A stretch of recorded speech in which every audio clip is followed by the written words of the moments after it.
Hi everyone, welcome back to my channel. যেমনটা আমি কালকে তোমাদের জানিয়েছিলাম যে জেনপাস ইউজি পরীক্ষা এই বছর তো হচ্ছেই, তো সেই সাথে তোমাদের মোস্ট ইম্পর্টেন্ট চ্যাপ্টারগুলোর ওপর ভালোভাবে ফোকাস করতে হবে। সো আমি বলেছিলাম যে প্রত্যেকটা তোমাদের সাবজেক্টের ওপরে ইম্পর্টেন্ট টপিকগুলোর ওপরে ভিডিও নিয়ে আসবো। তো আজকে আমি ফিজিক্সের ওপর ডিসকাশন করতে চলেছি, তো মন দিয়ে সবাই শোনো।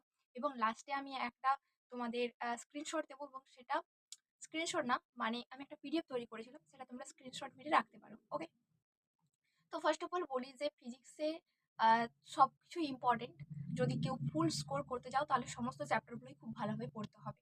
বাট যে সমস্ত স্টুডেন্ট চাইছো যে ফিজিক্সে মোটামুটি একটা মিনিমাম মার্কস যাতে করে আমাদের র্যাঙ্কটা ভালো চলে আসে, সিলেকশন হয়ে যায়, তো সেই সমস্ত স্টুডেন্টের জন্য বলবো যে ক্লাস 12-এর উপরে ভালোভাবে ফোকাস করো।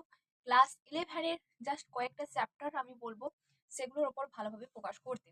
ওকে, তো দেখো, ক্লাস 12-এর সমস্তগুলোই important. Electric field, charges, potential, EMI, moving charges, magnetism, and লাস্টের যে মডার্ন ফিজিক্স, ওটা তো ভেরি মাচ ইম্পর্টেন্ট, কারণ ওখান থেকে তোমরা কোশ্চেন পাবেই পাবে, রাইট?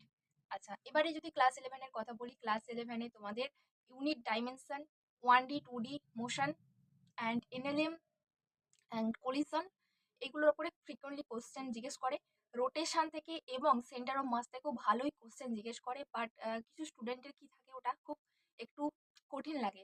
আমি বলবো যে এসওএম অর্থাৎ সেন্টার অফ মাসের ক্ষেত্রে তোমরা, অ্যান্ড রোটেশনের ক্ষেত্রে প্রথমের দিকে যে টপিকগুলো ওইগুলো ভালোভাবে কভার করো। রোটেশনের ক্ষেত্রে movement of inertia, and centre of মাসের ক্ষেত্রে সেন্টার অফ মাস কিভাবে তোমরা বের করবে সেই রিলেটেড কোশ্চেন কিন্তু বেশি চলে আসে।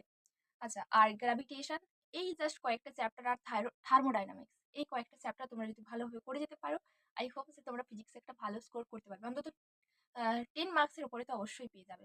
ওকে, সো আমি লাস্টে একটা পিডিএফ শেয়ার করে দেবো, সেটা তোমরা স্ক্রিনশট নিয়ে নিতে পারো। সো পরের ভিডিওতে আমি আলোচনা করব কেমিস্ট্রির ইম্পর্টেন্ট টপিকগুলো নিয়ে। আর বায়োলজির ক্ষেত্রে বলার কিছু নেই, সমস্ত কিছু ইম্পর্টেন্ট, কারণ তোমরা নার্সিং ফিল্ডে যাচ্ছ, প্যারামেডিক্যাল ফিল্ডে যাচ্ছ, সমস্ত ইম্পর্টেন্ট, সমস্ত কিছু ইম্পর্টেন্ট, বায়োলজিটা ভালোভাবে জানতে হবে।